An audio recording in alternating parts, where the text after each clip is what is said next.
অনুষ্ঠান বাড়িতে যখন এই পাবদা মাছের ঝালটা খাওয়া হয় দেখবে স্বাদ কিন্তু একদম অন্যরকম থাকে। আমি আজকে তোমাদের সাথে হুবহু এই অনুষ্ঠান বাড়ির পাবদা মাছের ঝাল কিভাবে তৈরি করে সেই রেসিপিটাই শেয়ার করব। ছোট্ট একটা ভিডিও, শুরু থেকে শেষ পর্যন্ত তোমরা আমার সাথেই থাকো। আর ভিডিওতে কিন্তু লাইক কমেন্ট শেয়ার করতে একদমই ভুলবে না। যারা চ্যানেলে নতুন আছো প্লিজ চ্যানেলটা সাবস্ক্রাইব করে পাশে থাকা বেল আইকনে ক্লিক করে দিও। তো প্রথমে না আমি এখানে সর্ষের তেল গরম করে নিচ্ছি। তো 2 চা চামচ দিয়েছি সর্ষের তেল। ওই যে ম্যাজিক একটা বলি আমি সব সময়, তেলের মধ্যে দিয়ে দেবো একটু নুন। এবার ওই নুন হলুদ মেখে পাবদা মাছগুলোকে ভেজে নেব। মাছগুলো একটু লাল লাল করে ভেজে নিতে হবে। তো দেখো প্রথমে আমি মাছগুলো ভেজে নিচ্ছি। তো আর বাকি মাছগুলো ভাজার আগে না আমি একটা মশলা তৈরি করে নেব। এখানে নিয়েছি টমেটো, কাঁচা লঙ্কা, আদা আর কাজু বাদাম। এগুলোকে একটা মিক্সার জারে আমি দিয়ে দিচ্ছি।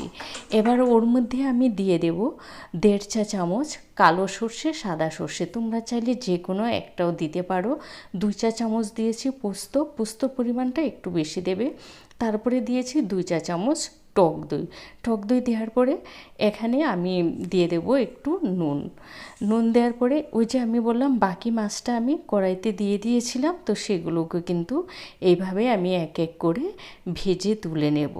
তো আমার সমস্ত মাছগুলো ভাজা হয়ে গেছে। তো এবার এখানে না আমি একটু বেগুন দেব। আমার ওই পাবদা মাছে না বেগুনটা খেতে ভালো লাগে, তাই নুন হলুদ দিয়ে বেগুনগুলোকে একদম ভালো করে ভেজে নিয়েছি। অনুষ্ঠান বাড়িতে কিন্তু বেগুনটা দেয় না, তো তোমরা সেক্ষেত্রে স্কিপ করে নিতে পারো।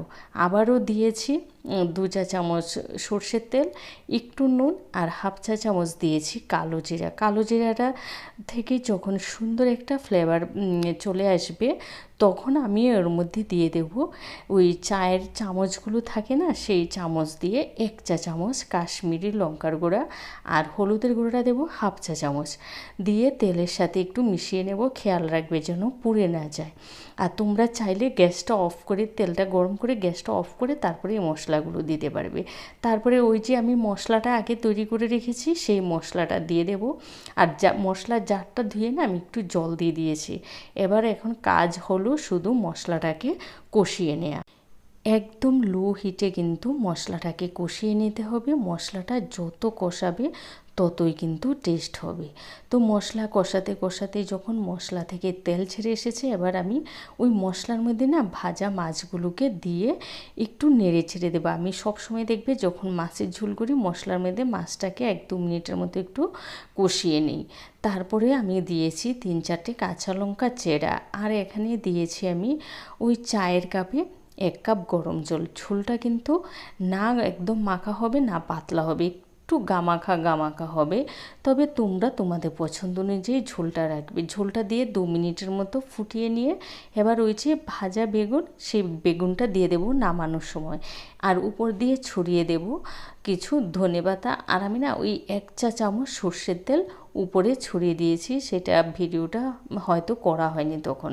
তারপরে 2 থেকে 3 মিনিট ঢেকে রেখেছি। তোমরা দেখতেই পাচ্ছ কত সুন্দর হয়েছে, খেতেও কিন্তু দুর্দান্ত হয়েছে। তোমরা একই পদ্ধতিতে অনুষ্ঠান বাড়ির মতো পাবদা মাছের ঝাল কিন্তু ঘরে অনায়াসে তৈরি করে নিতে পারবে। তোমরা দেখতেই পাচ্ছ যা যা আমি উপকরণগুলো দিয়েছি সবকটাই কিন্তু আমাদের ঘরেই থাকে। আর অনুষ্ঠান বাড়িতে কিন্তু সেম একই জিনিস কিন্তু ব্যবহার করা হয় এই মাছ রান্নার জন্য। ভিডিওটা ভালো লাগলে তোমাদের আত্মীয় স্বজন বন্ধুবান্ধব সবার সাথে বেশি বেশি করে শেয়ার করে দিও। আর যারা আমার চ্যানেলে নতুন আছো প্লিজ চ্যানেলটা সাবস্ক্রাইব করে পাশে থাকা বেল আইকনে ক্লিক করে দিও। তোমরা ভালো থেকো, সুস্থ থেকো। আবারও দেখা হবে নতুন ভিডিও নিয়ে। আজকের মতো আমি তোমাদের থেকে বিদায় নিচ্ছি। তোমরা আমার সাথেই থেকো। টাটা।